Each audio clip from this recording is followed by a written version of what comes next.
akhirnya gabung, Pak. Iya, oke. Iya, Ada iya. kesalahan teknis. Selamat Oh. siang, Silvi. Selamat siang. Selamat siang, Pak Didi. Bagaimana kabar, Pak? Alhamdulillah baik, sehat. Alhamdulillah. Bisa kita mulai, Ibu, dan ini sudah hadir tampaknya para audien, baik dari umum, dari UNMU, dari Vkom UMDY. Iya. Silakan, Pak. Saya atau Bapak yang membuka? Ngikut, monggo Ibu. Mungkin dimulai dari Allah, Ibu salah pencet. Silvi karena lebih dulu login. Oh ya, oke.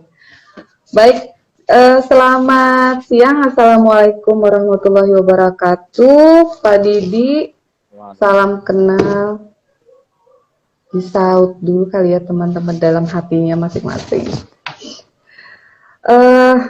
Ini pertama kali saya ketemu Pak Didi dengan materi yang menurut saya keren gitu ya, penggagasnya Pak Johantan, Bu Keni, gitu. Kita mau bahas hari ini tentang apa nih Pak ya? Tentang media baru ya Pak? Ya, jadi oke, saya tadi ada yang chat untuk mendekatkan mikrofon, mungkin ini sudah dekat ya. Tentang media baru di masa pandemi. Jadi bagaimana pemanfaatan media baru di era pandemi begitu Ibu. Jadi kita bincang hari ini dan ini sebagai informasi ada sekitar 5-10 mahasiswa bimbingan skripsi saya yang join. Dia neliti tentang media baru. Dan mungkin dia akan tanya, mungkin juga tidak, tapi yang jelas fokus kita adalah bagaimana pemanfaatan media baru di era pandemi. Mungkin Bu Silvi bisa cerita pengalaman riset atau membersamai di pengabdian masyarakat. Nanti juga boleh juga lanjut ke saya bagaimana pengalaman-pengalaman kita, riset-riset kita dan sebagainya. Oh iya, dari saya dulu ya Pak ya. Saya kalau masalah pengalaman, saya yakin Pak Didi lebih banyak tentu tulisannya tentang media baru. Kalau saya secukupnya pas lagi momentumnya pengen melihat itu atau meneliti itu baru saya ini. Tapi kemarin sempat begini Pak, saya sempat ada bikin tulisan yang sayangnya saya belum terbitkan karena menurut saya masih kurang data dan kalaupun saya eksplor data terkait dengan media baru ini menjadi agak gimana ya, agak mungkin agak mengerikan gitu. Permasalahannya selama new normal ini kan kita kebanyakan di rumah tuh Pak. Kebanyakan di rumah, tidak ada aktivitas yang di luar, akhirnya smartphone menjadi teman akrab gitu kan. Manusia yang ada yang fisiknya bisa disentuh menjadi tidak lebih dihargai daripada yang malah tidak disentuh menjadi lebih dihargai, artinya full day di smartphone, entah dari dewasa, remaja, anak, tua, semuanya, sampai kasus anak-anak dengan gangguan jiwa akibat terpapar radiasi gitu, itu justru lebih meningkat, terus menjadi antisosial kita ya kan Pak ya. Dan yang menarik, kalau itu kan sangat sudah di media sudah banyak diberitakan. Yang kemarin saya sempat mau tulis itu adalah tentang akhirnya menjadi-jadinya, kalau menjadi kan satu, kalau menjadi-jadinya itu akhirnya berkembang biak, beranak pinak. Prostitusi online itu Pak. Ya. Ya, itu akhirnya bapak-bapak atau pekerja yang belum pernah tahu hal itu karena kesibukan di dunia nyata, akhirnya mereka mencoba. Begitu. Mencoba menggunakan media baru ini yang karena full day di rumah, akhirnya ada klik-klik gitu aja Pak. Karena kan memang ada aplikasi yang namanya Whisper itu yang kita tidak perlu mengekspos data diri kita, tetapi kita bisa istilahnya berkelindan atau tenggelam di dalamnya begitu. Betul. Itu yang miris. Tetapi itu sisi negatifnya. Yang positifnya, wah orang-orang sekarang lebih canggih ya gitu. Orang-orang sekarang lebih cerdas gitu. bagaimana mereka tidak ada di dunia luar yang kenyataannya, tapi di dunia uh, layar layar kecil ini mereka bisa kesana kemari gitu, kesana kemari dalam perspektif yang kemungkinan kalau kita di negara ini tuh masih negatif ya Pak ya, beda kalau di luar ya Pak ya, kita nggak tahu. Nah, saya sempat mau tulis itu, bukan sudah sempat mau nulis, sudah nulis tetapi masih berpikir untuk mempublikasikannya terkait dengan media baru di masa new normal dengan korelasinya yang akhirnya orang tahu nih aplikasi Whisper. Kalau itu yang kejadian di Samarinda udah ada berapa Pak datanya? Nah, itu di Samarinda. Bagaimana kalau di Jogja Pak? Kalau di Jogja gini, saya melihat ada satu dampak ekonomi ketika pandemi. Jadi ada banyak warung tutup, kehilangan pekerjaan dan seterusnya, sehingga saya inisiatif untuk kemudian membersamai, bahasanya seperti itu, membersamai beberapa UMKM termasuk individu untuk kita latih secara gratis gitu ya. Dan ada dua misalkan. Terakhir yang misalkan yang terbaru kemarin tuh ada bisnis apa namanya sepeda ontel. Nah, ini soal bagaimana pemanfaatan media baru untuk peningkatan ekonomi masyarakat. Yang itu menarik. Artinya dia sebetulnya tidak perlu ruko, dia tidak perlu lokasi yang strategis, tinggal bagaimana memainkan Instagram. Kemarin saya jadi pakai marketplace ya di Facebook, kemudian positioningnya, harganya dengan bahasa iklan yang pas. Itu alhamdulillah ada mungkin laku sepeda itu dari masyarakat 10 sepeda ontel yang satu sepedanya bisa untung 300 sampai 1 juta. Padahal lokasinya ini di pelosok desa. Nah, ini kan tidak sebagaimana bisnis pada umumnya. Kita tahu media baru dia borderless, lintas batas, ruang waktu, semua orang bisa beli dan bahkan pembeli terjauhnya itu lintas provinsi ya, termasuk anggrek kemarin. Ada kolega yang kita bersama anggreknya. Dan itu unik. Anggreknya itu grosirannya di Kebumen, dibawa ke Jogja, kemudian dikirim lagi ke Purworejo. Yang itu jarak Kebumen dan Purworejo lebih dekat daripada ke Jogja. Nah, itu terjadi kemarin. Itu terjadi. Dan saya dulu ketika zaman S2 pernah juga cerita unik di media baru. Jadi saya punya bisnis konveksi gitu sebelum pada waktu S2. Bagaimana saya bisa menggerakkan gudang-gudang yang ada di Bandung untuk saya suplai di Kalimantan. Jadi katalog saya bikin dan teman-teman bikin, kemudian kita suplai ada sekitar 23 cabang ya di Kalimantan Barat. Dan itu cukup menguasai. Saya bersih sampai bulan itu sampai 23 juta. Nah, kalahnya itu karena ada pebisnis besar, dia modalnya besar, harganya turun. Nah, harganya turun ini kemudian kalah saing. Tapi yang menarik adalah saya dikira memiliki perusahaan besar. Ya, saya dikira memiliki perusahaan besar, bahkan ada teman yang ingin saya kerja dong di perusahaanmu. Begitu ke Jogja, dia mengira saya punya gudang besar. Padahal gudang itu posisinya ada di Bandung. Dan tugas saya reseller, nyebutnya kan lebih tepatnya adalah reseller. Dan ini terjadi di era sekarang. Anak muda sekarang sebetulnya tidak perlu punya gedung besar, karyawan besar gitu ya. Karyawan banyak, ruko strategis. Dia dari rumah dengan gadgetnya itu bisa menghasilkan ratusan juta. Termasuk yang saya kemarin cerita, yang pengalaman saya itu kemarin menariknya begini. Ketika datang ke Jogja, dia tanya teman saya itu Bu Sirpi, loh Mas Didi, mana gudangnya?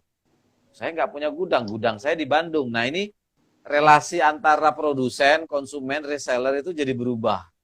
Kalau dulu jelas siapa bos, siapa karyawan. Kalau sekarang kan tidak jelas. Misalkan begini, bagi teman saya yang Bandung, saya adalah staf marketingnya. Dulu zaman saya kuliah S2. Tapi bagi saya, beliau adalah staf saya di bagian pergudangan. Nah ini kan relasi yang sudah berubah gitu ya. Artinya kamu buatin saja apa yang saya inginkan. Kirim aja fotonya, saya olah, saya kirimkan. Nah ini kan sebuah relasi yang berbeda. Termasuk sepatu ya. Saya kemarin punya produk sepatu yang saya suplai di SMK dulu, tapi ini saya tidak main lagi di situ. Dan itu baginya yang memproduksi sepatu saya adalah karyawan di bidang sales and marketing baginya. Tapi bagi saya, dia adalah staf bagian produksi, kan gitu. Nah, ini relasi yang sudah tidak jelas ya. Artinya cair ya. Sebagaimana identitas dalam dalam terminologinya Anthony Giddens, liquid identity, identitas mencair ya, bisnis juga mencair, tidak ada bos, tidak ada lagi karyawan. Nah, kembali ke tadi menarik. Ketika saya dapati temannya istri di Klaten gitu ya. Dia di pedalaman di desa, tapi omsetnya ratusan juta. Apa yang dia bisniskan? Dia bisniskan knalpot RX King. Jadi motor RX King ini kan ada peminatnya. Dan jangan bayangkan bahwa dia punya produsen besar, ruko besar. Enggak. Dia modalnya adalah Instagram. Nanti bisa dicek, kalau nggak salah nama Instagramnya Ratna SD. Iya. Itu per bulannya, dulu sampai ratusan juta. Karena pandemi turun katanya, puluhan juta. Tapi turunnya seturun-turunnya itu omset yang besar juga gitu ya. Dan ini menurut saya perlu dioptimalkan oleh anak muda sekarang, generasi muda sekarang, bagaimana ini menghasilkan uang gitu ya. Saya melihat fenomenanya begitu, karena kalau tidak kita arahkan sesuatu hal yang produktif, maka menjadi yang kontraproduktif ya. Cyberporn, cyber crime, cyberbullying. Nah, bagaimana, dan kita melihat ada potensi anak-anak muda ini bisa menghasilkan banyak pundi-pundi ya, dana gitu ya, yang itu bisa mensupport studinya, bisa mensupport kalau itu dia sudah berkeluarga, bisa untuk keluarganya dan seterusnya. Dan saya lihat di Kaltim itu Mbak K dan segala macam sudah memulai mengiklankan apa namanya Bu? Ulap doyo. Ulap doyo gitu ya. Kemudian apalagi gitu. Dan Kalau Bukeye ini gitu memang populer Pak untuk urusan perkawinan. Kalau Bukeye ini, ya urusan perkawinan dia populer gitu memang. Dan dia sangat menggunakan media baru untuk berdagang, dan memang jadinya lebih efektif kan. Kalau sudah efektif kan efisiensi dari tenaga kerjanya ya sudah sangat efisien begitu artinya gitu. Jadi memang seperti Pak Didi tadi bilang, ada enak tidak enaknya selama new normal gitu, karena kita kan memang tidak tahu, kita tidak akan pernah kembali normal, itu pasti kan. Menurut saya kita tidak akan pernah kembali normal. Jadi bagaimana cara kita beradaptasi kan Pak ya, dengan situasi kondisi sekarang begini, kita harus lebih cerdas, cermat gitu ya istilahnya gitu. Tetapi memang ada di bagian-bagian atau aspek-aspek tertentu yang memang tidak bisa beradaptasi dengan kondisi begini gitu. Dan itu memang kasihan sih menurut saya gitu. Tetapi di sini kan banyak mahasiswa nih Pak yang hadir selama kita live ini. Mereka juga akhirnya menjadi lebih kreatif menggunakan media baru ini untuk mereka berdagang yang iya sangat. Mereka justru menjajakannya melalui Instastory begitu, ataupun lewat feed-nya gitu, ataupun lewat media sosial yang lain. Dan menurut saya itu jauh lebih positif daripada mereka melakukan hal yang lain, misalnya nongkrong yang tidak jelas. Mereka justru bisa lebih berkarya di rumah gitu, kemudian mendapatkan keuntungan dan dari tingkat popularitas lebih populer gitu, dengan menggunakan bantuan teman. Artinya ada kekuatan getok tular. Misalnya gini, ada salah satu mahasiswa saya namanya si Agnes gitu, atau ya dia berjualan minuman begitu, terus saya beli, kemudian cuman minta gini, tolong di endorse Bu gitu. Nah itu kan bantuan gitu, pertemanan yang akhirnya membuat itu menjadi lebih indah gitu, tetapi membuat peningkatan dalam penjualan. Itu saya menariknya di situ, di media baru selama new normal ini kita menjadi lebih praktis, jari jemari kita menjadi lebih cerdas daripada dulu kita hanya sekedar menonton YouTube atau main games gitu Pak ya. Akhirnya orang menjadi jauh lebih one step ahead ya daripada yang sebelumnya, setahun sebelum menurut saya gitu. Nah, ada juga kemarin cerita gini Bu dan Mas Mbak semua yang hadir di forum ini. Dia bisa menghasilkan ribuan dolar dengan bekerja secara online. Nah ini menarik. Jadi dia pegang HP itu dia bekerja, gabung di perusahaan internasional. Dia mengerjakan apa? Script writer ya. Jadi menulis naskah, apapun itu dia tulis. Di salah satunya kemarin yang di Nas Daily itu ada open recruitment, digaji berapa dolar gitu. Dan ada pengalaman kemarin tuh cerita bahwa teman itu dia digaji dolar, bukan teman malah mahasiswa saya kelas malam di Mercu Buana, dia digaji berapa ratus dolar per minggu untuk survei ya, skala internasional di beberapa negara. Ini kan sebuah bentuk pekerjaan yang berbeda di era kita tahun 80 90 ya, Bu. Yes, betul. Harus hadir jam 7, pulang jam 4, pakai baju rapi. Seragam. Iya. Seragam. Ini enggak, ini di rumah, pegang HP, klik-klik, laptop, kalau teman sih laptop sih ya. Laptop, klik-klik, kemudian seminggu dia berapa ratus dolar. Bahkan teman saya di UGM itu cerita, dia kerjanya traveler ya, traveler. Dulu sebelum pandemi sih sebetulnya. Nah, traveler. Dia dari hotel ke hotel, tempat wisata satu ke tempat wisata yang lain, kemudian dia buat artikel, masukkan ke dalam websitenya, itu dia omsetnya sampai 30 juta per bulan. Nah, itu ada 2 poin yang dicari banyak orang luar negeri agar per kliknya dolarnya tinggi. Itu kalau info yang dia ceritakan 2 hal yang dicari orang luar negeri, satu tentang arsitek, desain interior, yang kedua tentang kuliner, baru pariwisata. Itu versi dia. Artinya, dan itu setelah dibahasa Inggriskan tentunya. Dia nulis dalam bahasa Indonesia, kemudian dibahasa Inggriskan. Walaupun dia cerita ada trik bagaimana memparaphrase, ada softwarenya, tapi itu disarankan, kata dia jangan, karena nanti kalau misalkan ada yang nggak terima bisa dituntut. Nah, kembali ke tadi, ada satu zaman di mana sekarang ini tidak lagi definisi sebagaimana, walaupun kita tetap berkantor sebagaimana tahun 80, 70, 90, tapi ada satu definisi kerja yang sekarang harus diredefinisi, yang itu orang tua perlu tahu ya. Terutama teman-teman saya di Solo, itu anaknya buka laptop gitu ya, membantu ngiklankan apa gitu kalau nggak salah, kemudian per minggunya dia dapat dolar gitu. Dan orang tuanya, wah udah kamu nggak usah kerja sebagaimana yang Bapak harapkan, udah itu aja udah. Walaupun tergantung istilahnya kecermatan, upgrade ilmu pengetahuannya. Kalau misalkan terbatas ya hasilnya juga terbatas.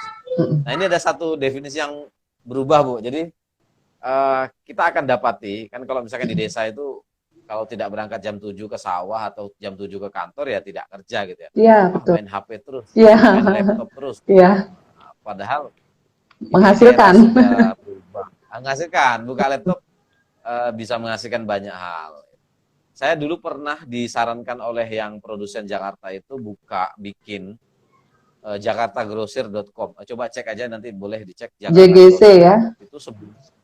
Enggak. Ya, jakartagrosir.com itu punya kolega di Jakarta yang itu sebetulnya dia tidak punya gudang, tidak punya karyawan, dia hanya punya websitenya itu aja, dan kemudian diiklankan linknya taut bertaut, dan per bulannya di atas 30 juta. Tapi sebelum pandemi, saya nggak tahu kalau pandemi berapa.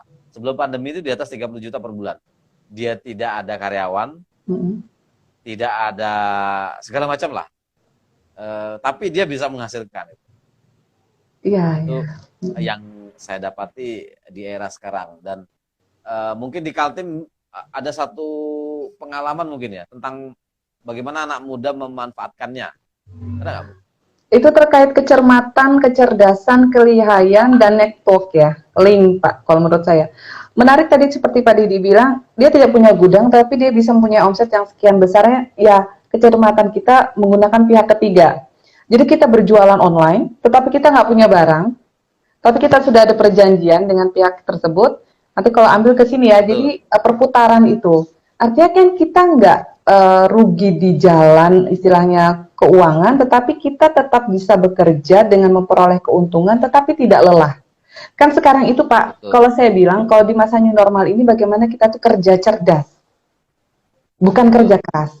Nah, buat teman-teman mahasiswa yang di sini, saya yakin mereka sekarang juga memanfaatkan situasi ini, di mana mereka tidak dilihat sekedar main handphone aja, toh makin lama makin membosankan mungkin ya.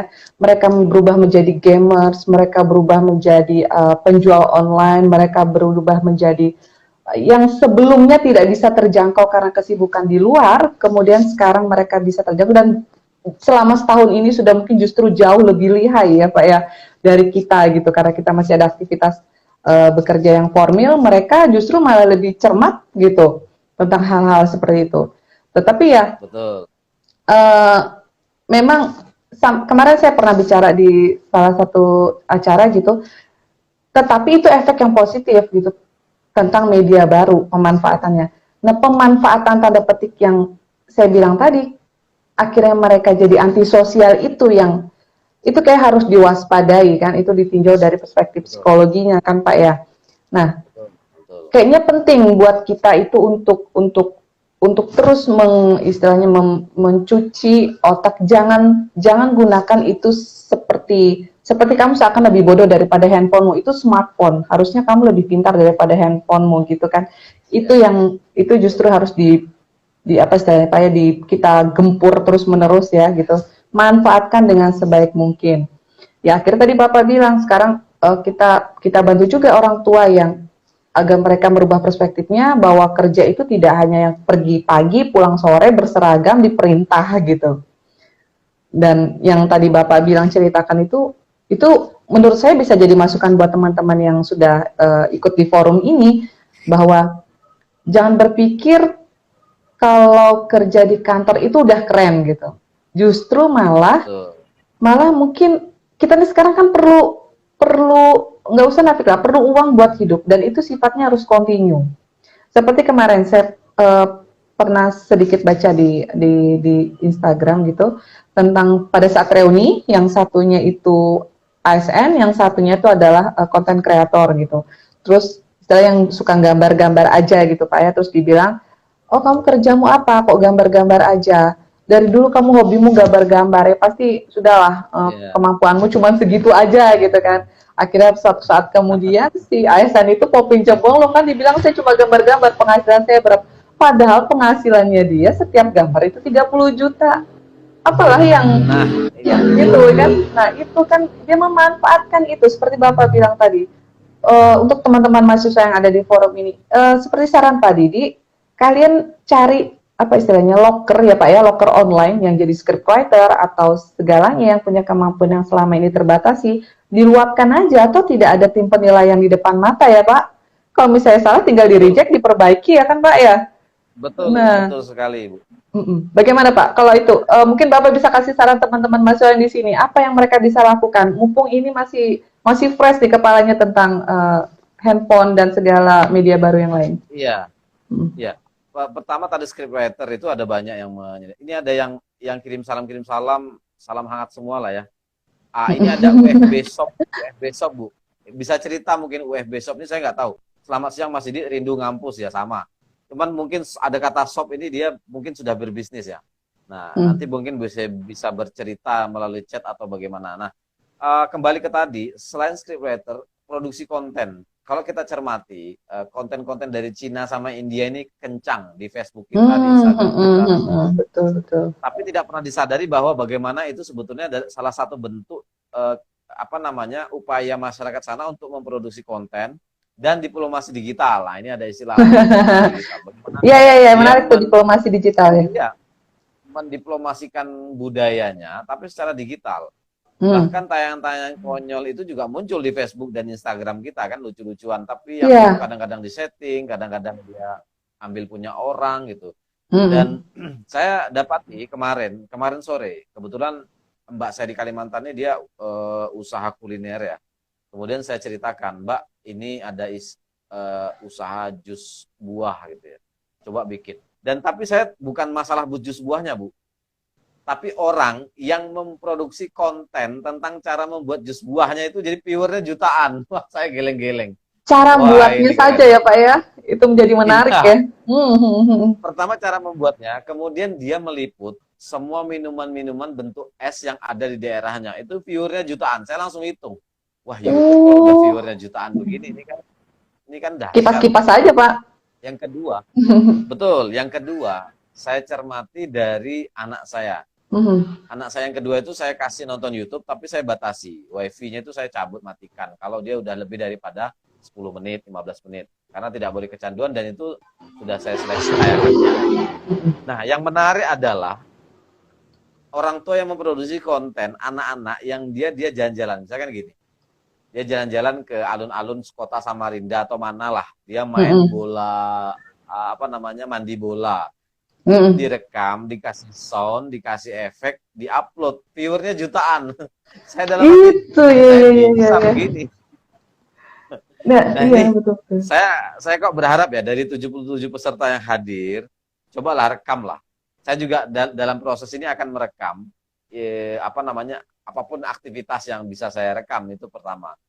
Karena ada beberapa peluang. Itu padahal coba cek, itu cuma anak-anak lari direkam bapaknya, viewernya jutaan. Ini kan Kayaknya saya tahu itu, ah, Pak. Pokoknya nggak jelas gitu iya, ceritanya itu. betul. Kalau diteliti nggak jelas maksudnya apa, konten itu apa, tapi viewernya jutaan. Oh ya betul betul Ini di betul luar betul. Atta Halilintar lah. Di luar konten-konten ala Atta Halilintar. Ini yang isinya biasa sebetulnya yang Tidak apa bersifat ya? Dia hedon, pergi ke cuman pasar. uh, Betul, cuma jalan-jalan. Nah, itu yang pertama, dari saya mencermati konten yang ditonton anak saya. Yang kedua, dari istri saya ngeliat konten. Dia orang Jerman. Dia suaminya orang Jerman, istrinya orang Papua. Ya, apapun dia belanja, dia rekam Oh, dengan I bahasa see. dia. Saya tahu itu. Happy Family from Jerman, apa namanya ya? Pokoknya keluarga Iya iya bahagia tahu Jerman. tahu tahu itu. Anu kan dia Dia everyday nanam life ya dia pokoknya kan ya. everyday life, betul. Nah, Iya. itu kan tidak terpikirkan bahwa itu bisa jadi konten menarik. Itu menjadi penghasil apa ya? Uang banyak sekali itu. Iya, Saya betul. ingat ya. Dia pulang ke Papua atau ke Jerman, beli misalkan pakai bahasa Papua. Wah, ini ikan kalau di Jerman mahal sekali ya. Nah, gitu. Kalau di Papua murah sekali. Dan itu viewernya gila-gilaan, jutaan. Nah, ini gara-gara saya mencermati konsumsi konten di anak saya dan istri saya. Dan itu kenapa tidak kita buat ya hal serupa, kan itu juga tidak sulit. Pergi ke pasar di Kalimantan yang itu orang tidak tahu ya, mahasiswa-mahasiswa ini kan ada dari Jogja, ada dari Kalimantan, pergi di sana temukan fenomena menarik atau bahkan tidak menarik pun bisa dibuat menarik gitu. Iya Ini iya iya. produksi konten gitu. Selain script writer ada produksi konten, dan sekarang kamera tuh kan keren-keren ya Bu. Tidak kayak zaman kita dulu kamera tuh jelek pikselnya. Iya betul betul. Sekarang harga HP murah aja kameranya keren ya Pak ya. Betul. Iya iya iya. Dan itu konten yang apa everyday life Everyday ya, life. biasa-biasa saja. Dan itu tanda petik menghegemoni kita ya, sesuai segmentasi. Kalau anak-anak konten yang seperti itu akan mencegah. Kebetulan disertasi saya sedang saya tulis ini tentang hegemoni media baru, Ibu. Nah, Hegemoni jadi ya ya ya. hegemoni media baru ini juga memiliki hegemoninya sendiri. Bagaimana kita bisa terhegemoni? Yang dulu saya pernah didebat oleh salah satu dokter dari UGM, Mas Didi, hegemoni itu kan melalui proses yang panjang. Bagaimana Mas Didi bisa mengatakan hegemoni media baru ini cepat? Loh, jangan lupa Pak, udah banyak pakar di Jerman, di Eropa mengatakan media baru ini ada soal time and space compression. Jadi ruang dan waktu bisa dikompres dan dilipat sedemikian cepat. Kalau hegemoni biasa kita di ruang empirik mungkin butuh waktu 10 tahun, 5 tahun loh. Ini kalau di media baru karena ada pemampatan ruang dan waktu ya, time and space distinction, time and space compression, maka bisa sangat cepat. Anak kecil bisa terhegemoni dengan cepat gara-gara itu tayangan nggak jelas. Konten begitu ya Pak ya. Betul, sangat apa ya istilahnya gitu. Itu mungkin Ibu Silvi bisa ada cerita yang pengalaman. Kalau saya dari tadi itu lihat konten anak aja bisa jadi, konten istri aja lihat gitu bisa jadi jutaan viewer ya gitu. Mungkin Ibu Silvi ada cerita yang lain. Kebetulan kan anak saya 3 dengan apa istilah ketertarikan di YouTube ya, kita bicara YouTube itu berbeda maunya. Yang si kakak itu suka yang tentang bagaimana jalan-jalan ke luar negeri begitu. Kalau si yang cowok ini sukanya yang game, si Bang Cupu itu gitu. Itu saya sampai gini, kalau jalan-jalan ke luar negeri make sense lah ya, kita bisa belum melampaui batas itu, terus kita kira punya reference, oh di sini ada street food yang enak, oh di sini ada hotel yang murah, yang bisa jadi referensi untuk kedepannya. Tetapi kalau game itu, karena mungkin saya nggak paham ya permainannya, apa yang dilihat ya, dia cuma di kendali atau di ruang kendali begitu, oh ini masuk ke sini, ini gitu, ngomong aja. itu luar biasa Ngomong dia. view-nya. Nah, itu. Terus kalau anak yang kecil itu suka nonton yang balita Nastia, Diana. Aduh Pak, kalau lihat subscribe-nya Pak, subscribernya itu luar biasa itu. Saya berhenti kerja Pak kalau begitu.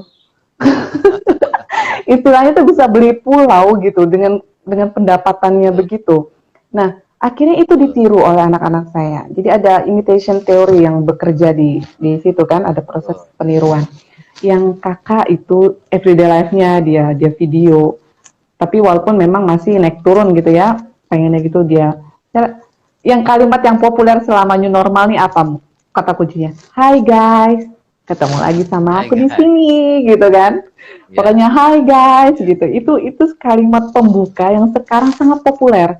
Sampai saya pengen kasih gini, pengen bikin penelitian karena disertasi saya kan memang tentang everyday life tapi yang sosialita ya Pak ya. Tapi yang ini saya mau bikin bagaimana kata Hi guys itu menjadi pintu masuk untuk kita mencari cuan, bahasanya begitu. Hai guys, ketemu lagi gitu.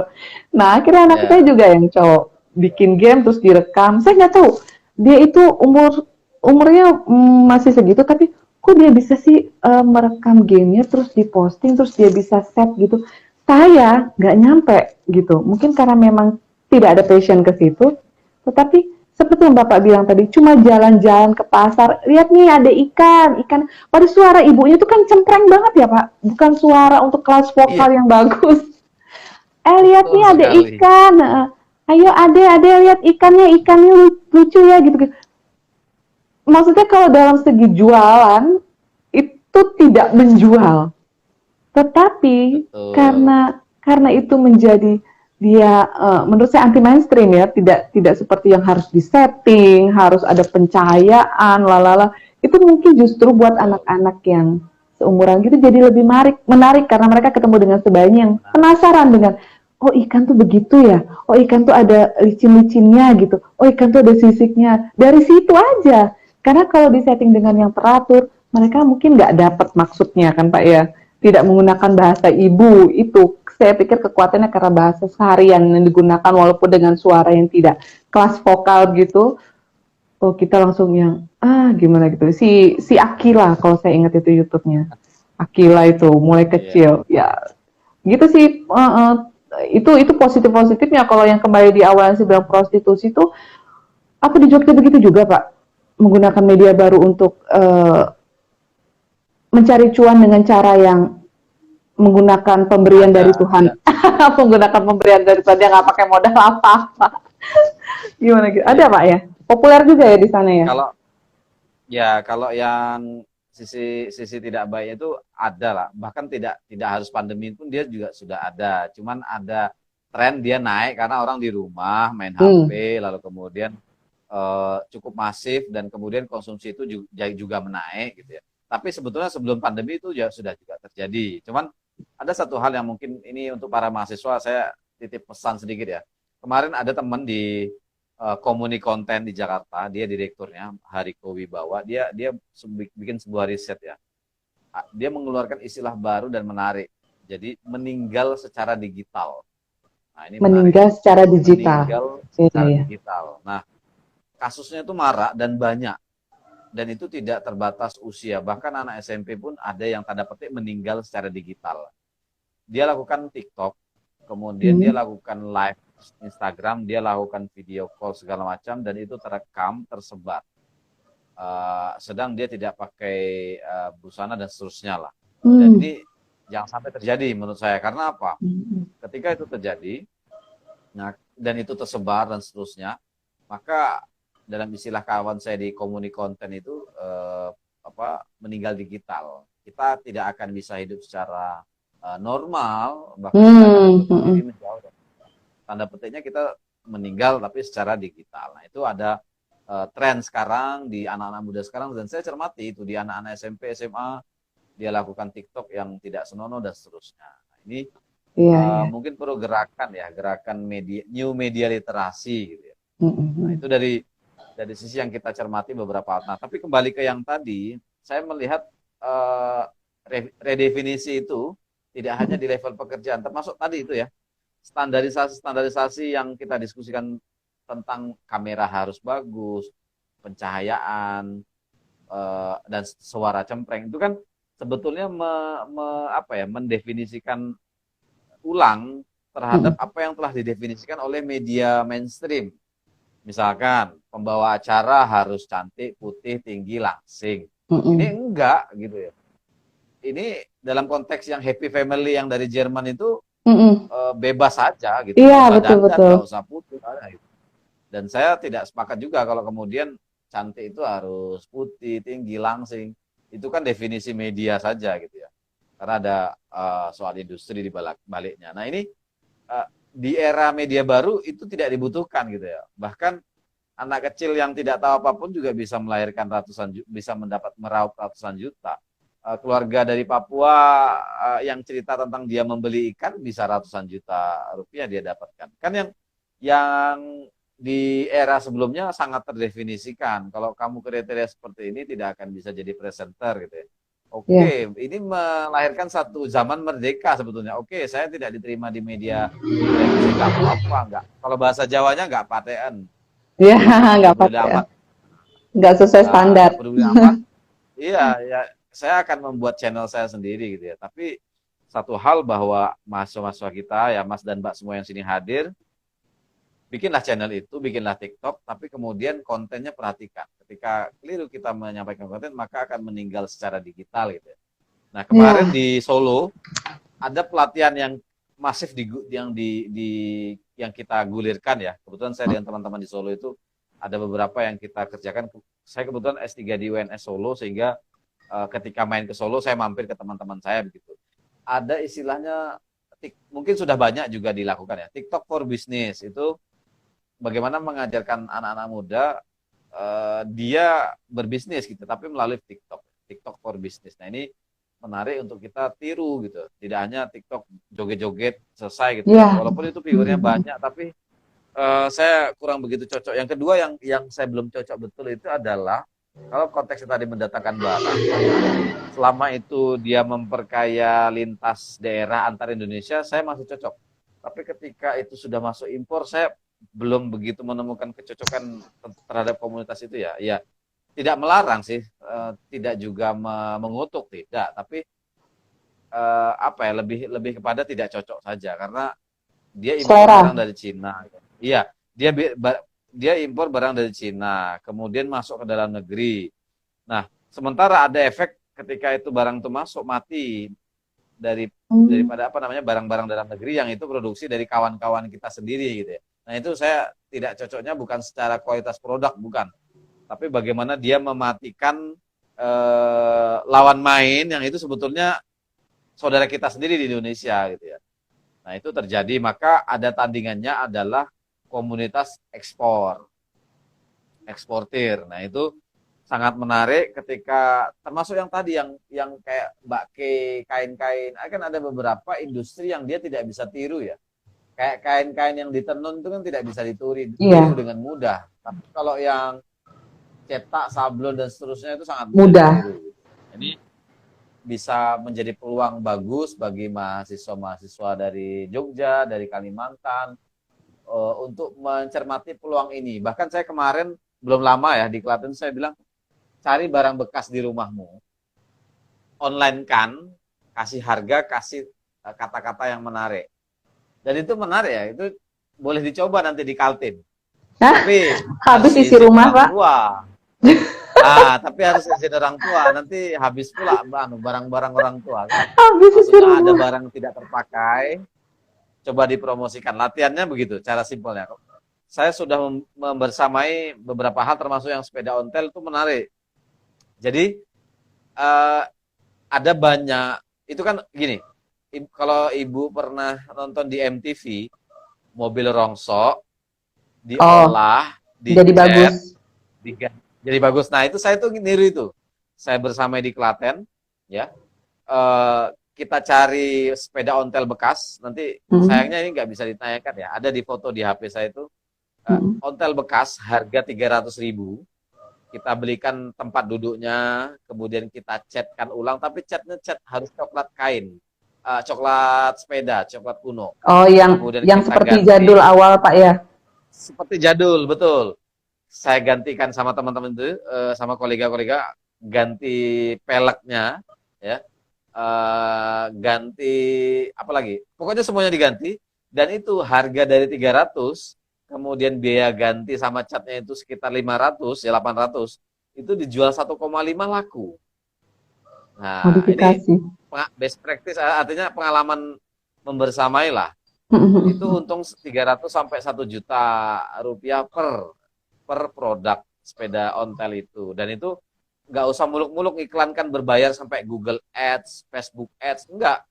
Hanya pakai marketplace Facebook. Nah, itu viewernya sampai 3.000 orang, 4.000 orang. Kalau pakai OLX kemarin tuh hanya 20-30 orang, Hmm. maksimalnya 200 orang. Tapi ketika marketplace Facebook ini sampai 3.000, 4.000 orang, dan kalau satu kali iklan gitu, satu kita pasang itu, minimalnya 10 orang akan respon. Nah, 10 sampai 15 respon, nanti diulangi lagi, nanti kecantol gitu ya. Nah, ini ada banyak hal yang bisa kita optimalkan, termasuk jilbab, apalagi Bu? Ada jilbab, Eh, ada baju. Cemilan-cemilan ringan yang buat di rumah itu Pak, itu juga tuh apa jadi populer gitu. Kita hanya tinggal Betul, merepack ya gitu, betul. merepack begitu. Repack, Ya, betul Bu, repack. merepack. Ya. Ya itu ini bagus nih buat ya teman-teman mahasiswa yang ada di forum ini. Cerita Pak Didi ini diharapkan setelah selesai forum ini bisa membangkitkan antusias kalian untuk merenew jualan kalian atau mengupgrade dari media sosial yang kalian gunakan lebih diperkaya atau bahkan yang belum pernah mencoba marketplace silahkan dicoba begitu. Um, Bagaimana kita kita berteman itu kan bukan kita menyudutkan orang lain, tapi bagaimana kita membesarkan orang tersebut dengan tidak ada apa istilah, ngaling-ngaling supaya ini aku nih sudah Ya, bantu kamu begitu, aku nih sudah membesarkan namamu. Nah, jadi kita tuh di sini di forum hari ini itu saling bantu gitu ya untuk promosi. Pak Didi itu pengalamannya banyak untuk seperti tadi memperbarui barang yang rusak akhirnya diupload kemudian dijual. Nah itu semua bisa jadi masukan teman-teman mahasiswa hari ini gitu.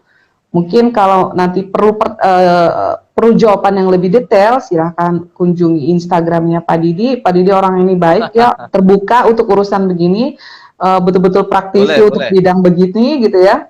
Dan bagaimanapun ini kan jadi relationship yang bagus gitu antara kita hari ini 60-70 orang ini hari ini banyak sekali Pak dari kelas mahasiswa Betul. juga yang lain ya. Karena memang materi yang Bapak sampaikan juga dari Enggak, sisi yang kita sudah berdua. Bapak Dari Ibu pengalaman. juga kan menarik itu. Oh ya, karena ini kan banyak anak Samarindanya Pak. Maksudnya kan kita lihat condong dari Jogjanya kan lebih ya menjadi tambah ilmu lah gitu kan di pas Ya. puasa begini daripada nggak karu-karuan gitu ya Pak ya. Terus gini, kita juga harus lebih cerdas ya Pak ya. Kalau kita menonton sesuatu, kita lihat mereka apakah melakukan itu untuk penjualan atau sekedar apa gitu. Seperti sekarang selama pandemi, new media, saya bilang kebiasaan baru yang sebelumnya tidak pernah menjadi pernah itu akhirnya dimanfaatkan oleh pihak tertentu untuk mempromosikan. Maaf ini mungkin agak belok sedikit tentang drakor. Salah satu drakor akhirnya mempromosikan Indonesia, padahal di Korea ya ada selipan Indonesia karena mereka tahu pengunjung terbesar Indonesia, akhirnya kita tambah menyenangi, akhirnya kita tambah menonton, mereka tambah naik pemasukan, kita tambah banyak pengeluaran untuk sewa Netflix dan lain-lainnya. Nah, tetapi hal itu loh yang dimanfaatkan gitu ya Pak ya. Nggak perlu memandang, aku Betul. belum punya smartphone yang canggih, aku belum punya recorder yang keren atau apalah. Lakukan yang ada, nanti akan berjalan seperti biasa, kemudian makin meningkat, ada pemasukan, malah jadi lebih berkembang. Dan itu semua efek dari kelas hari ini oleh Pak Didi. Wah, Gitu ya. enggak juga kita. Dari Bu Silvi juga. Nah, itu poin dari Bu Silvi itu sebetulnya sama yang kita sampaikan bahwa berhentilah menjadi konsumen. Ayo kita menjadi produsen konten. Dan Yes. apa namanya? Kadangkala konten itu tidak sebanding dengan apa yang kita keluarkan terhadap kuota kita ya. Misalkan konten-konten yang miliknya Halilintar dan seterusnya itu kan sebetulnya juga tidak begitu jelas secara konten apa gitu ya. Maksudnya. Tapi dia menghasilkan sekian banyak dan kita rela mengeluarkan kuota untuk nonton kontennya gitu. Nah, mungkin sebelum kita ini ada tanya jawab mungkin Bu ya, Oh iya barangkali boleh. dari chat gitu Dari, ya. nah, Heeh, silakan saya barangkali kasih 3 kali pertanyaan sebelum kita tutup kelas betul kelas kelas apa istilahnya? Kelas media gitu. Saya bilang kelas kelas media hari media, ini. Silakan ada yang kelas mau media bertanya, mumpung ada Pak Didi nih, melalui suhu melalui suhu chat. perdagangan digital Indonesia, AIS. Enggak juga, Bu. Saya sebetulnya cuman iseng membersamai gitu ceritanya. Tapi karena Gitu. keisingan itu kan menjadi lebih populer ya Pak ya. Bapak kayaknya bisa ini nih, Bisa, next bisa. Ariel Herianto ini Pak. Realitas kau. Tentang popular culture. Ada yang mau tanya? Kemarin belum. Nah, sambil cerita, kemarin apa namanya di pengabdian itu saya pernah ngisi tentang kuliner planner. Saya sampaikan kepada anak-anak SMA di era pandemi. Udah pandemi, tapi kita undang tapi secara terbatas bagi yang bisa dan minat tentang culinary planner. Jadi pengusaha di bidang makanan. Kalau bahasa tadi Bu Silvi adalah repack. Kalau ini semua apapun jenis makanan boleh dipilih, kemudian dilatih, kemudian dia tidak harus buka ruko, tidak harus buka rekrut karyawan. Nah ini satu kondisi yang berbeda. Saya dapati beberapa siswa itu sudah melakukannya. Oh iya Pak, saya membantu punya orang tua. Orang tua buka warung makan, tapi saya cukup dari rumah gitu. Dan ini kan satu kondisi yang berubah ya, artinya orang tidak lagi perlu sewa ruko ratusan juta, tidak perlu lagi bayar karyawan sejumlah yang besar, dia cukup bikinkan sesuai dengan jumlah yang diorder dan tidak ada istilah THR untuk karyawan lagi jadinya. Sehingga dia lebih lebih fleksibel tapi omsetnya bisa lebih besar. Nah, monggo ini Bu ada yang tanya. Iya, izin bertanya Bagaimana Pak, Bu, bagaimana menjaga privasi kehidupan sehari-hari kita sebagai konten kreator? Gunakan akun samaran. menjaga privasi kehidupan sehari-hari sebagai konten. Pertama, ya tadi mungkin dari Bu Silvi akun samaran tuh bisa. Atau kalau memang tidak mau bagaimana menjaga privasi? Ya jaga saja, jangan diumbar di internet gitu sih. Iya, artinya kan yang kita lakukan ini kan tidak ada yang bersifat gini. Beda dengan kita nggak bisa pakai ini ya Pak ya, pakai kiblatnya si Atta Halilintar secara pemasukan udah berbeda. Secara karya yang digunakan udah beda. Nah, artinya dia memang diumbar gitu kan. Kalau kita Ya, dan mereka mengumbar itu pasti sudah ada syarat dan ketentuan berlaku kan sekitarnya gitu. Artinya betul. ada pengawal yang melindungi selama jalan, ada yang lalala. Lah kalau kita ya kita yang bikin rule sendiri, apa yang harus diposting, apa yang tidak harus diposting, apa yang harus konten harus dipublish, apa yang tidak harus dipublish begitu. Kalau misalnya tadi Nah, tentang everyday life yang si anak kecil yang jalan-jalan ke pasar itu mungkin mereka sudah tahu resikonya apa gitu kan. Resikonya apa, seperti betul. apa yang atau bagian mana yang tidak boleh dipublish tanpa seizin si pemilik begitu gitu. Itu kecermatan aja sih Pak ya, gitu ya. Kecermatan. Dan kan juga gini Bu, mungkin bisa milih ya. Ini ada pertanyaan lanjutan tapi mungkin yang pertama dulu Mbak Hanif tadi ya. Ada dua pilihan ketika Mbak Hanif memilih apakah mau menjadi konten kreator dengan nama sendiri atau membuat konten kreator dengan nama yang itu misalkan media media edukasi anak gitu, nama YouTube-nya misalkan, atau punya sendiri itu kan pilihan. Nah, ketika itu pilihan maka jawaban simpelnya adalah ketika ingin terjaga privasi maka Mbak Hanif memilih saja konten yang akun yang sendiri berbeda dengan milik sendiri gitu ya. Itu sesimpel itu. Ketika privasi mau tidak terumbar maka tidak usah pakai yang pribadi. Tapi kalau misalkan kayak misalkan everyday life itu kan mau tidak mau dia akan menggunakan Akun sendiri. nama aslinya dan Betul. betul. Nah, ini Pak. Walaupun ada PR bahwa public spare dan privat dan publik sekarang batasannya juga tidak jelas, tapi Iya. pilihannya sesimpel itu. Si Jurgen Habermas ya Pak ya. Bicara itu saya jadi ingat masa-masa kuliah. Ini Karena Pak, membentuk privat tren publik baru. beda, Bu. Jadi Ini iya, membentuk iya. tren baru, apa yang diperlukan? Kreatif. Kreatif, Jangan betul, berpikir sepakat. sesuatu yang sama. Kalaupun misalnya itu kalian pikir kayaknya ini belum pernah Bu ada yang bikin, nanti kalau saya bikin nggak ada yang nonton, lakukan dulu. Lakukan dulu, kalau tidak dilakukan gimana mau tahu? Ya kan Pak ya? Betul. Pertanyaan sebelumnya sebetulnya dari Mas yang sama juga. Apa dia? Dalam mengawali bisnis, apakah mindset kita perlu ikut tren atau mau bikin tren? Dua-duanya, tinggal kita Ya. pilih gini. Mengikuti momentum atau menciptakan momentum. Nah, ini ada dua hal yang berbeda. Dua-duanya boleh menurut saya, karena mengikuti momentum atau tren itu satu hal yang sangat Menguntungkan, ya. betul. Atau menciptakan tren. Nah, atau menciptakan momentum. Nah, level yang kedua ini lebih keren, level pengusaha dua ini lebih keren, cuman tidak mudah. Yes. Menciptakan atau meng-create momentum atau tren itu tidak mudah, tapi mengikuti apa yang sudah ada orang ini kemudian kita buat berbeda, amati, tiru, tambahi, itu sangat mudah. Kayak misalkan yang saya bersamai tentang sepeda ontel dan anggrek. Sepeda ontel ini apakah satu tren baru? Enggak.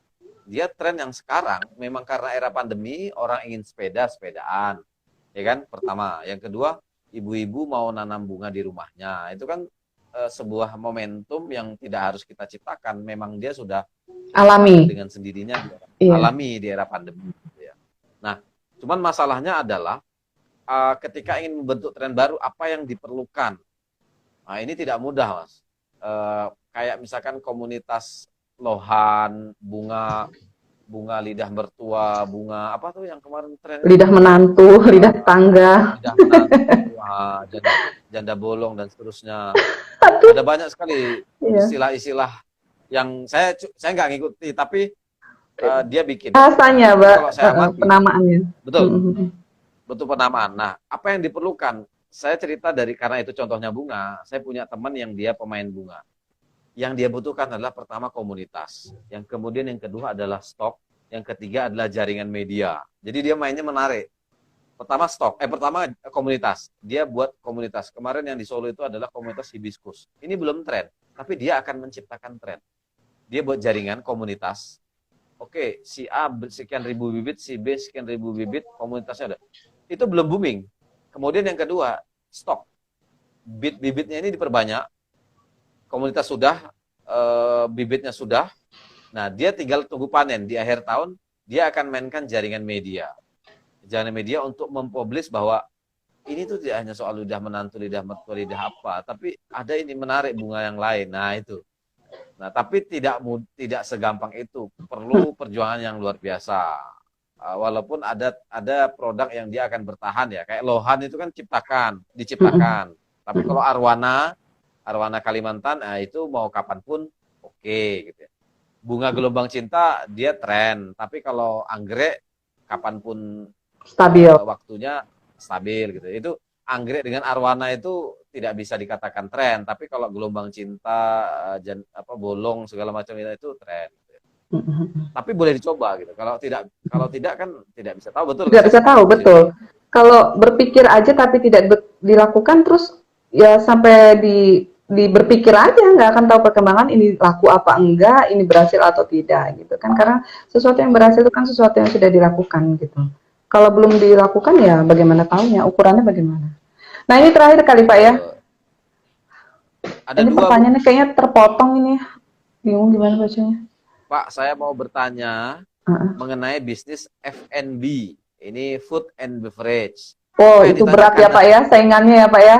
Karena sekarang ini kan jadi coffee maker, saya bilang coffee maker di mana-mana itu kayak kita tuh kayak di blast, seakan setiap meter sekali itu ada warung kopi dengan desain yang sama, coklat hitam atau coklat dengan coklat muda, kursi standar, wifi, lagu jedak-jeduk atau lagu melankolis begitu.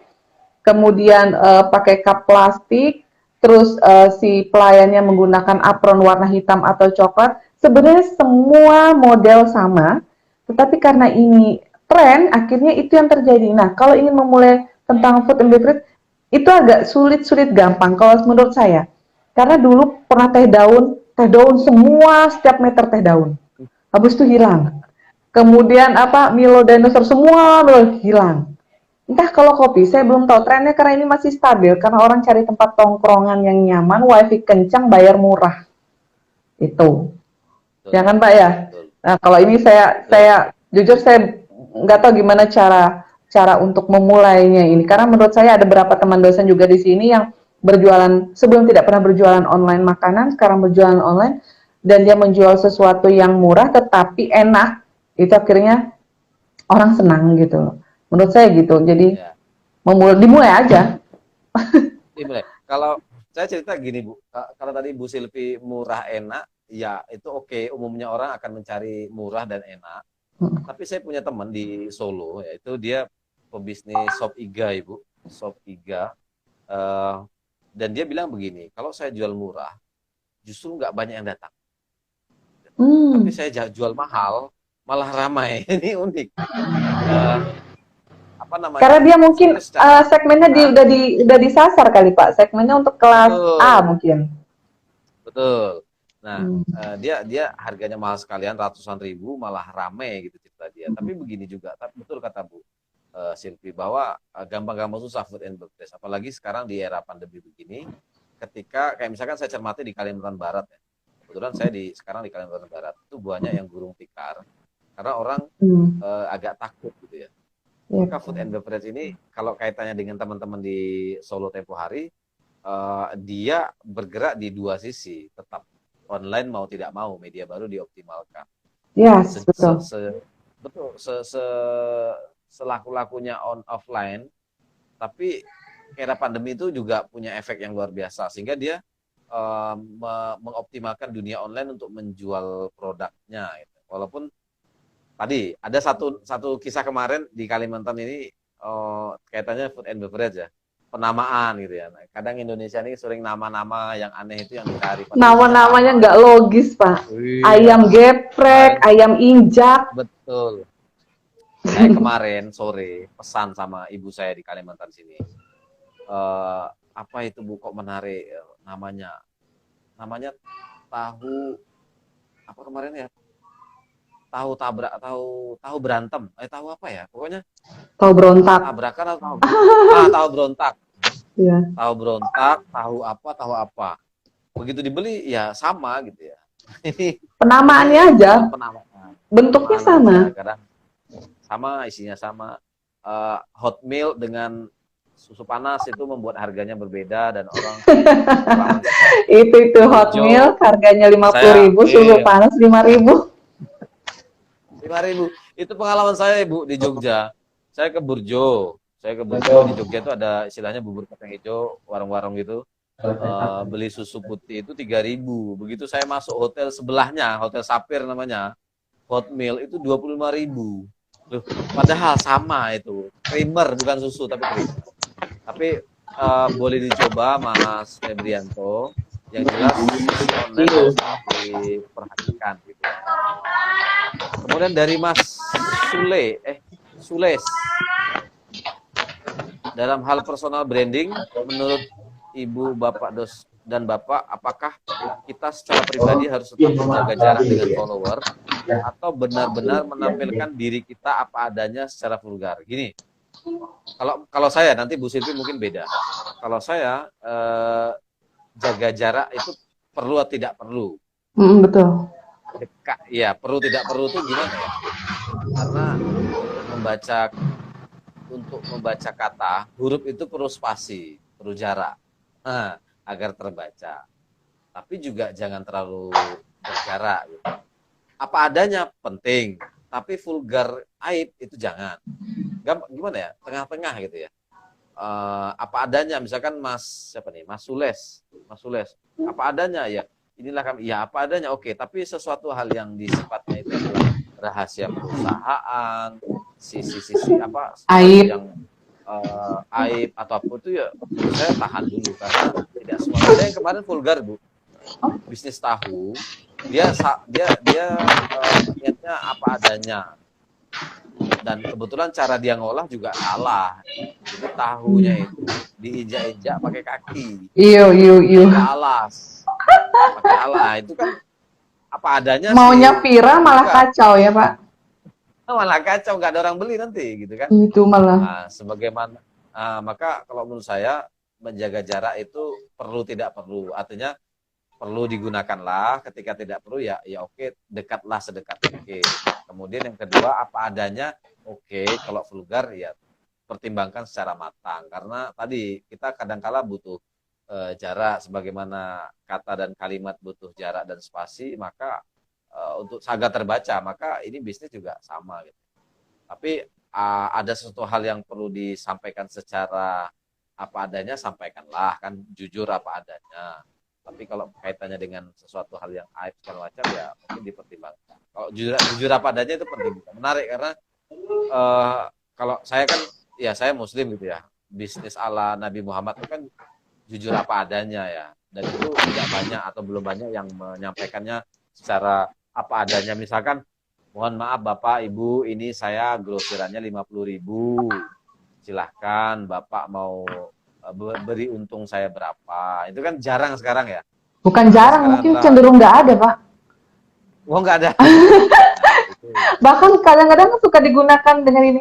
Saya ngambilnya 5.000 nih. Saya cuma dapat untung 5.000, cuma dapat untung 100 rupiah, jadi beli 5.100. Ternyata di belakang dia ngambil untungnya lebih banyak, dia cuma ngambil 2.500. Dia belinya 2.500. Kadang itu digunakan oleh orang-orang tertentu dengan cara yang tidak baik begitu.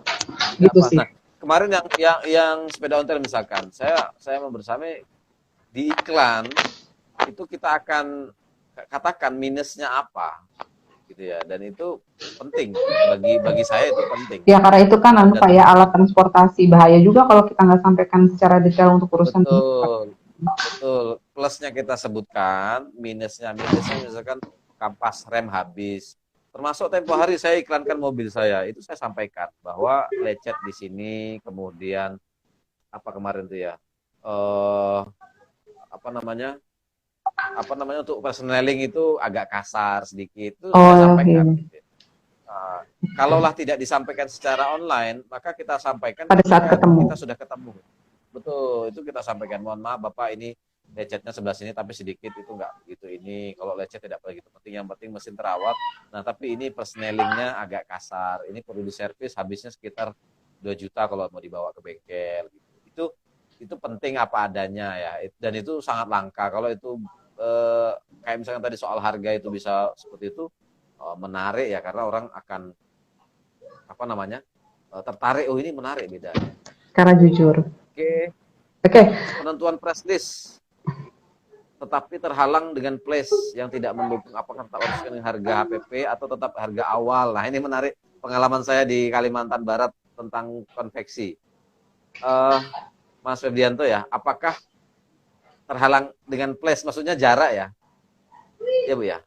Iya, saya nggak muncul Pak di saya. Oh ya, saya muncul, ini mungkin saya bacakan. Untuk penentukan harga dengan kualitas yang baik, tapi terhalang dengan place, tempat yang tidak mendukung, apakah tetap harus sesuaikan dengan HPP atau tetap dengan harga di awal? Nah, ini soal kesepakatan aja. Kalau saya dulu, pengalaman saya di konveksi, sebulan bisa sampai 23 juta per bulan, itu saya ada 2 style. Pertama, harganya sekian, ongkos kirim Bapak yang tanggung. Sudah clear. Jadi kita tidak hitungkan ya Pak. Tapi saya juga beberapa cabang saya gunakan begini. Harga sekian, sudah sampai di tempat. Nah gitu. Karena saya tahu dengan membuka posindonesia.com, itu kan bisa kita lihat ya. Panjang kali lebar, karena beratnya kita track per kilonya Kalimantan Barat itu 32.000 per kilo. Maka saya bebankan di baju itu bisa 6 baju. 1 kilo kan bisa 4 sampai 6 baju tergantung beratnya baju. Nah, itu kita akan sampaikan harganya sekian, sudah sampai tempat, sudah sampai rumah gitu. Atau yang mau simpel, harga sekian, ongkos kirim ditanggung oleh pembeli gitu. Itu bisa juga. Ini trik. Kemudian Mas Nazli Ahmi. Ini mungkin yang terakhir ya Pak ya. Iya, boleh. Ini terakhir ini. Kevulgaran itu ditunjukkan sebagai bentuk gimmick. Ya, Gimmick tuh gimmick. vulgar Iya, iya. gimmick ya gimana ya Pak ya? Kalau saya sih ada yang bilang vulgar itu dalam bentuk yang bagaimana? Vulgar itu yang orang berpikir vulgar itu kan arahnya yang ke negatif gitu. Vulgar yang bagaimana? Ini kayaknya kurang jelas pertanyaannya. Kalau gimmick itu bentuk macam-macam, hashtag kalau ada media sosial bisa digunakan sebagai gimmick supaya pada saat orang ngeklik hashtag tersebut itu akan muncul segala bentuk yang kita mau sampaikan gitu kan gitu ya Pak ya. Gimmick Ada yang baik penjelasan adalah bawahnya. gimmick yang tidak terlalu panjang. Iya, betul. Ini bertujuan agar konsumen ternotis katanya Mas Nasrudi Ahmi. Agar untuk melihat usaha kita gitu Pak. Ya tadi udah dijelaskan Bu Silvi ya. Kalau selama itu positif nggak apa-apa. Tapi kalau itu negatif ya jangan. Terutama efeknya gitu. Kayak tadi misalkan saya ceritakan dia mau vulgar gimmick-gimmick biar saya tahu cara pembuatan tahu, tapi dia diinjak-injak tahunya pakai kaki. Itu malah Iya. mau buat gimmick yang menarik, viral, tapi malah tidak gitu ya. Karena jejak Jadi digital tidak bisa apa? langsung hilang gitu aja, bisa dicari gitu. Itu bahayanya di situ. Jadi gunakan untuk penutup ya Pak ya, mungkin maaf ya, mungkin untuk penutup ini karena Betul, kita sudah over time ya. betul, betul. Materi kita hari ini menarik, bagaimana pemanfaatan media baru di masa new normal ya, karena memang kenapa kita katakan new normal karena kita tidak akan pernah menjadi normal lagi karena sudah seperti ini. Tetapi kesimpulannya dari forum hari ini tentang gimmick, tentang bagaimana publikasi di media itu kita harus lebih cerdas daripada perangkat yang kita gunakan. Smartphone itu adalah telepon pintar, tapi kita harus lebih pintar daripada smartphone tersebut. Artinya, even itu seperti yang kita lakukan sekarang, Instastory seperti ini yang memang jadi agak-agak lebih berbahaya karena kita tidak bisa menyaring. Jadi kalau memang tidak tahu bagaimana cara menyaring atau tidak memungkinkan untuk menyaring pada saat kita mempublish konten, jangan lakukan dengan cara live karena tidak semua orang yang menyukai kita akan mendelete begitu aja, mereka akan justru lebih mempublikasikannya jauh lebih panjang daripada yang kita lakukan. Begitu ya Pak ya? Betul, betul.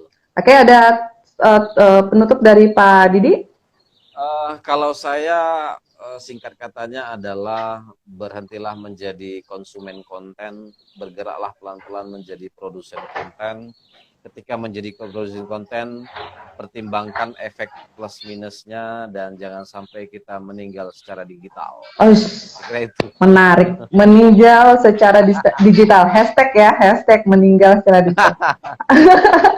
Baik Pak Didi, terima kasih untuk hari ini. Ya, untuk saya kasih. bilang ini podcast live yang menarik ya, gitu di menggunakan media baru, media yang awalnya belum begitu populer untuk kita bersama dengan lintas pulau seperti ini akan menjadi lebih populer di masa yang akan datang.